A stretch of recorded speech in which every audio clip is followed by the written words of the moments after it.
故事时间到咯。你好，小浣熊。哇，那个眼睛黑黑像戴面具的是谁呀？我是小浣熊呀，我住在森林的小木洞里，晚上最喜欢偷偷亮亮的出门探险。你为什么想戴眼罩？嘿嘿，因为我要当森林小侦探呀，戴着眼罩走路更神秘。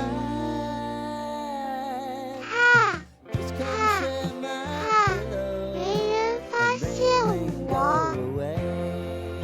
你在做什么呢？我最爱洗东西，苹果要洗，石头也要洗，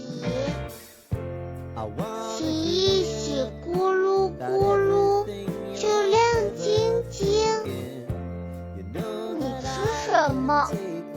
我吃甜甜的浆果，一口咬下去啾啾啾，香香的。你晚上不怕黑吗？不怕，星星会陪我闪亮亮，萤火虫还会当我的小小